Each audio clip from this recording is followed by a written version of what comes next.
Assalamualaikum warahmatullahi wabarakatuh, sahabat Odoy.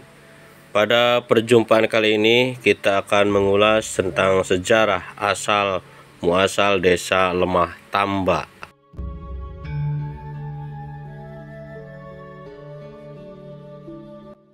Kisah ini berawal dari perjalanan Raden Walang Sungsang, putra Prabu Siliwangi dari Permaisuri Ratu Subang Larang. Secara diam-diam meninggalkan keraton Pajajaran untuk menuntut ilmu dan memperdalam syariat Islam. Kepergian tersebut sekalipun dilarang ayahandanya, dilakukan dengan tekad yang kuat membaja serta untuk memenuhi pesan ibunya sebelum meninggal. Keesokan harinya gegerlah keraton Pajajaran atas kepergian Raden Walang Sungsang tersebut.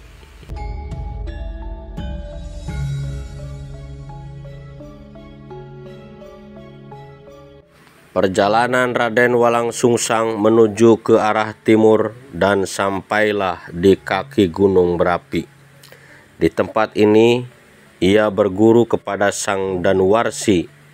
Ia kemudian diberi cincin ampal oleh gurunya yang punya banyak khasiat. Selanjutnya Raden Walang Sungsang dinikahkan dengan putrinya yang cantik jelita bernama Nyimas Ratu Endang Gelis.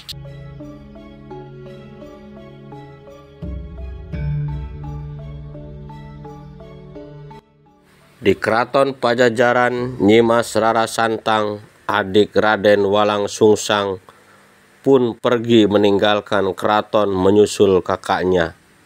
Gemparlah keraton Pajajaran yang kedua kalinya.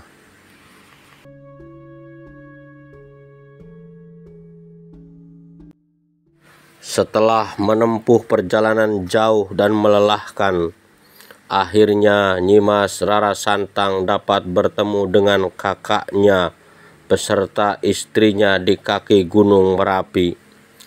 Dengan rasa haru dan bahagia, mereka melepas kerinduan.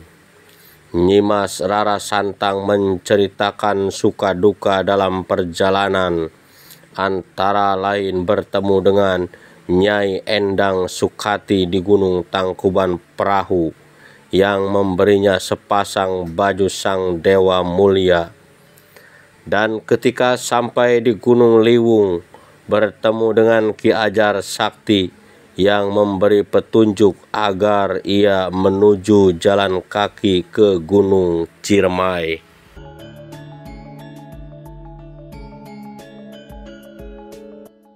Setelah cukup lama Raden Walang Sungsang beserta istri dan adiknya berada di kaki Gunung Berapi, mereka kemudian mohon pamit kepada Sang Danuwarsi untuk melanjutkan pengembaraan.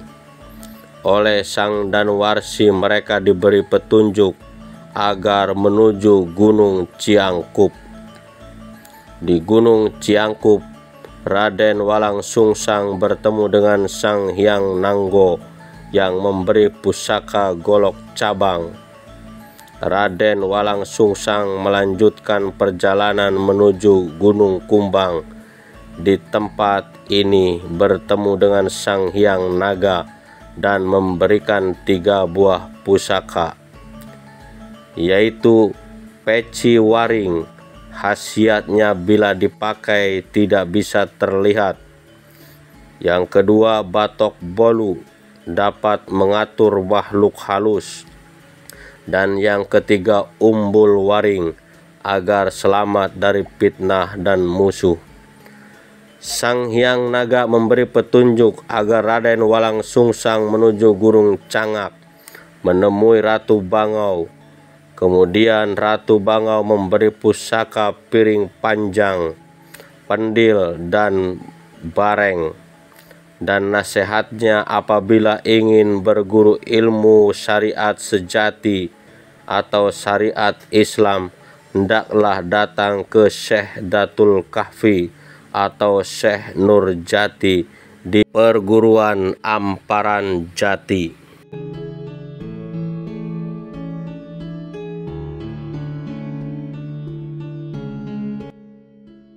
Raden Walang Sungsang beserta istri dan adiknya melanjutkan perjalanan menuju perguruan Gunung Jati. Setelah perjalanan jauh, mereka beristirahat di suatu tempat di bawah pohon. Teringat akan pesan dan nasihat sang ibunya, Nyimas Ratu Subang Larang. Apabila mengalami sakit atau lelah, cungkilah tanah dengan kujang pusaka dan balur ke tubuh yang sakit, maka hilanglah rasa lelah dan rasa sakit itu, dan akan terpancar air dari dalamnya.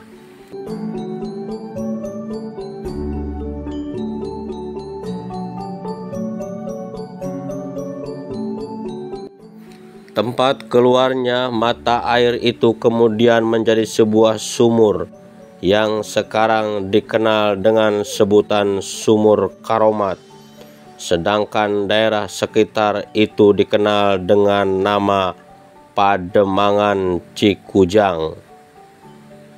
Nama Cikujang sendiri diambil dari kata ci dan kujang yang mengandung arti ci berasal dari kata cai bahasa Sunda atau artinya air, sedangkan kujang adalah nama pusaka yang digunakan Raden Walang Sungsang.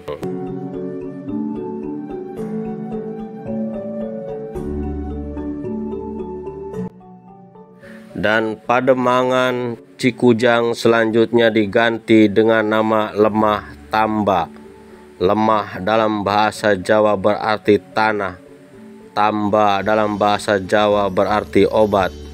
Jadi lemah tamba mengandung pengertian lemah sing bisa dadi tamba atau tanah yang dapat dijadikan obat.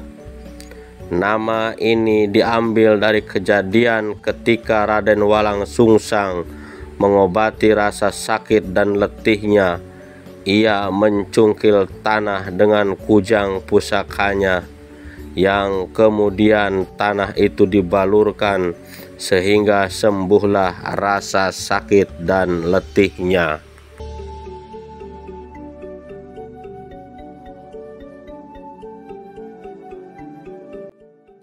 Itulah sahabat kisah tentang asal mula desa Lemah Tamba. Mudah-mudahan bermanfaat dan bisa menambah wawasan kita tentang pemahaman sejarah.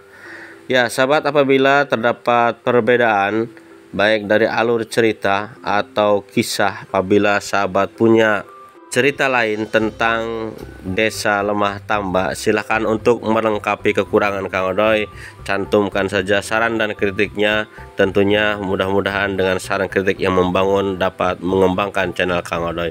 Terima kasih. Wassalamualaikum warahmatullahi wabarakatuh.